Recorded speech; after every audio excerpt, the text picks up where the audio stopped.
Hi, and welcome to a full week of dinners, cozy fall dinners, because fall is the time for cozy dinners. First up on Sunday, I made a big roast chicken. I think making a roast chicken seems quite intimidating, but it's actually pretty easy. And I like any meal that most of the time it's actually just in the oven, especially a meal that I can get all ready while my kids are still sleeping and then put in the oven and it's ready for dinner. I season my chicken with black pepper, salt, garlic powder, onion powder, and oregano, because that's just the dried herb I had on hand. Thyme would be good, rosemary would be good, especially for fall. I am cutting up some carrots and potato to stick on the side of the roast chicken. I also just went ahead and cut up some carrots for the rest of the week for some other meals I had. If you're serving more people, like you have a bigger family or you're hosting, you probably want to cut up more potato, more carrots, and use a bigger dish than I did, but this was just for my family. I like to also stick inside of the chicken, which I try not to show the raw chicken that often because no one really wants, I don't even like looking at raw meat. Even when I'm cooking, sometimes I start to get grossed out. But inside the chicken, I use some onion, garlic, and then some peppercorns just to really add some flavor inside. I also do like to put some olive oil on the bottom of my baking dish. I just think that adds a little bit more flavor. Always season more than you think because you're seasoning a whole chicken. I was showing you how much this chicken weighed. It was a little under 4.5 pounds.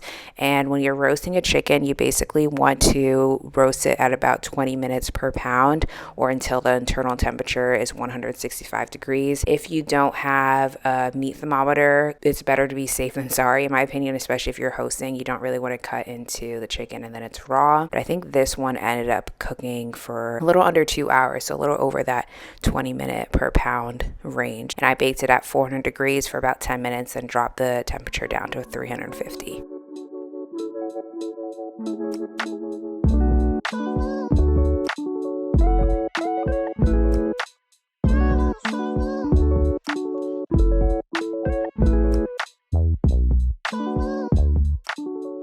And because I made a full roast chicken on Sunday, a lot of our meals this week are going to include chicken. If you don't want to eat that much meat, you could always replace it with tofu. We normally have 2 to 3 dinners a week with meat, and then the rest are vegetarian or with fish. But I obviously don't want the chicken to go to waste. So Monday, I decided to make pot pies with some leftover chicken. I made the pie crust Sunday because I always have a little bit more time on the weekends, and then I could just set it in the fridge and it would be ready for Monday's dinner. I'll put the exact recipe that I use for the pie crust on the screen, but one tip is anytime you're making a crust, you really want to add less water than what the recipe says, and then you can always add more if need be, but you can't take away. As you can see, I only needed 3 tablespoons of water, even though the recipe calls for 4, and then I just wrap it up and keep it in the fridge. If you regularly make pie dough crust and put it in the freezer and it comes out fine out of the freezer, let me know what the trick is, because I've put it in the freezer once and it did not come out great, so I don't do that anymore. Another tip is that if you don't have a food scale, I highly recommend getting one. If you bake often, it just makes your baked goods come out better, because that's what baking is. Baking really is a science, and so when you can weigh out things to the gram, it just turns out much better. The next day, it was time to make the filling for the pot pie. I feel like pot pie is like the ultimate cozy meal,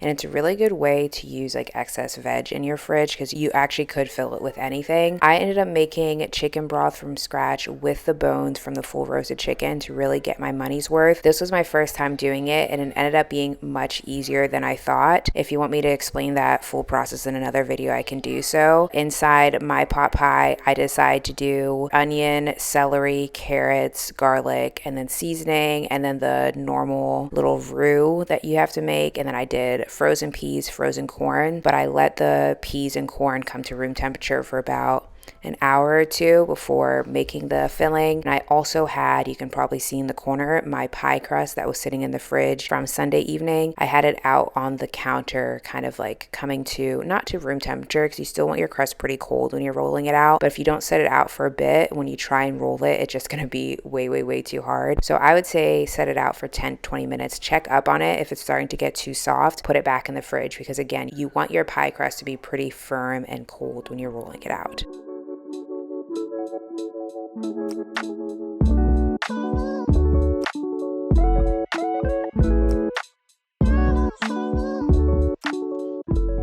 I ended up making mini pot pies in these little ramekins that I got from Target. If they still have them, definitely go on the website because they're 3 for $10, and I just feel like that's such a good deal. I found them in store and then I popped online and actually ordered some to my house, so I'd have 6 if I want to host and make something in these little things. I feel like they're just going to really come in handy, and $10 for 3. That's crazy. I made the pot pies in these little ramekins. I ended up making 4. I had the perfect amount of pie dough, perfect amount of stuffing, and I baked them at 425 for about 30 minutes.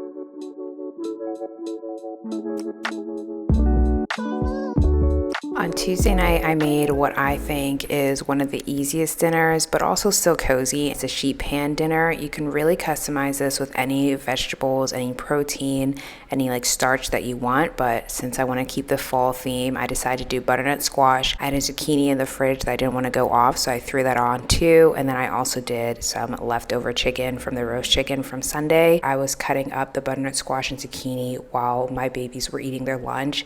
This is just like a little tip. When it comes to cooking and when you have kids, do things when you have the time. Is lunchtime near dinner? No, but I chopped it up, put it in the fridge, and then it was ready to go once dinner rolled around. I ended up serving this with cornbread. My Whole Foods didn't have cornmeal, so I actually just used this box mix, which I usually don't like to do, but the box mix, the ingredients were everything that I would put in a cornbread recipe. My son naps longer in the afternoon than my daughter, so while he was still sleeping, she helped me mix up the cornbread. She loves baking, she loves cooking, she likes helping in any way that she can. So we made up the cornbread, baked that at the same times as the vegetables. With the veggies in the sheet pan, I cooked the butternut squash first, and then after a bit I added the zucchini, and then the last like 5-10 minutes I threw on some leftover chicken just for it to heat up.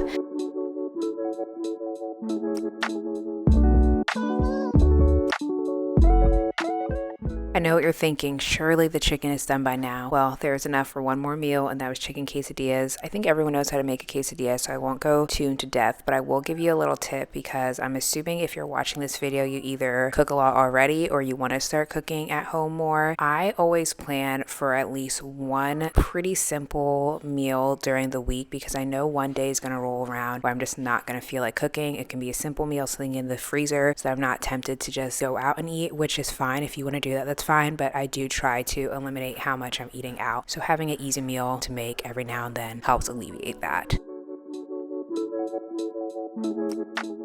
We've made it to Thursday. Tonight's dinner and last night's dinner were not as fall inspired, but anything hearty equals cozy, and cozy definitely equals fall. So I made bison and broccoli. I do try to eat red meat probably 1 to 2 times a week, and by that I mean like higher quality, not as fatty meat. It's not like I'm running to Five Guys every week and getting a big juicy burger, though Corey would love that. And that just for me helps me feel better. Like I actually feel pretty good eating red meat, primarily for the iron. Can you get iron in other ways? Absolutely. But for me, eating red meat just makes me feel really good. I do prefer bison just because it's a little bit leaner, and I really like this Force of Nature brand because they also, I don't think I got it this time, but they make bison and ground beef with organ meat added in, which is just like a really great way to get even more vitamins. Also with the beef, because they're adding in organ meats, it by default makes it a little bit leaner, which is what I prefer. This is something I learned recently, that if you let the beef sit for a bit before like crumpling it up in little pieces, it actually tastes better because all the juice doesn't run out. I learned that recently because I actually didn't really grow up eating a lot of red meat, and then I spent a lot of my adult life actually vegan, vegetarian, or pescatarian, mostly vegan, so I haven't been making red meat for that long. So I cooked up the red meat, cooked up broccoli, pretty simple as far as seasonings, and then I added some Japanese barbecue sauce on top. You can serve this with whatever veggies you like, but I just did broccoli. Especially when you're trying to get iron, it's great to pair it with something with a lot of vitamin C. Broccoli actually has a lot of vitamin C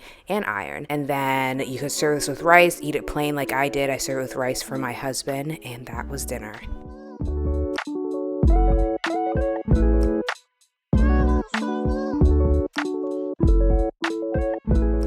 Here we are, the last dinner of the week. I always reserve one day a week, usually Friday or Saturday, where we either eat out, we get takeout, or we do like what's called like a miscellaneous random dinner where we're kind of just scrummaging around and finding something. I just cannot commit to cooking every single day each week. If you are able to do that, big slay, but that's not me. Tonight we are making butternut squash mac and cheese. This week I definitely did a mixture of like more healthier meals like the roast chicken, the bison and broccoli. I'd say the cheap pan dinner is pretty healthy. The cornbread maybe not, but otherwise pretty healthy. Pot pie, not the healthiest. Quesadillas, not the healthiest. This one, other than the butternut squash hidden in there, it's not a healthy one. We're going all in with mac and cheese, and I feel like that's what mac and cheese is for. I ended up using a total of 16 ounces of cheese. I did part mild cheddar and then part Gruyere, which I believe is just a form of Swiss cheese. Blended the butternut squash. I did probably like a cup and a half of butternut squash and blended it up with just enough heavy cream, just kind of make a puree. And I think I ended up using about a fourth cup of heavy cream. I am doing this voiceover hoping my husband can't hear me because I'm hoping he can't taste the butternut squash, but this is a great way to get some veggies in your kids if your kids are more particular about eating veggies. Also, when I was blending up the butternut squash with the heavy cream, I tasted it. I really think if you have kids that are more particular eaters, you could probably do like half potato, half butternut squash, mash it up and be like,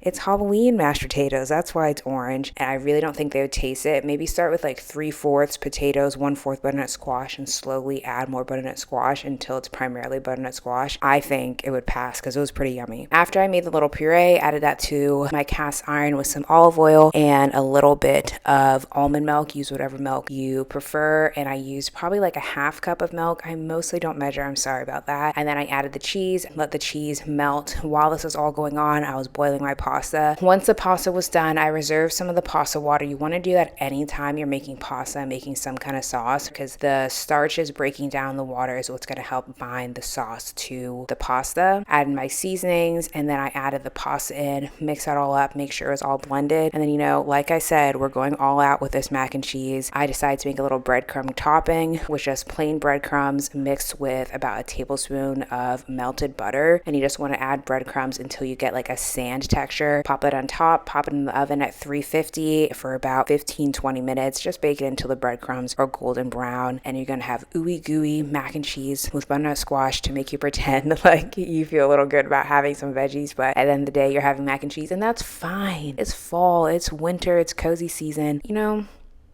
I'm gonna say this, someone's gonna be like, okay, we're animals at the end of the day. And at the end of the day, mammals hibernate.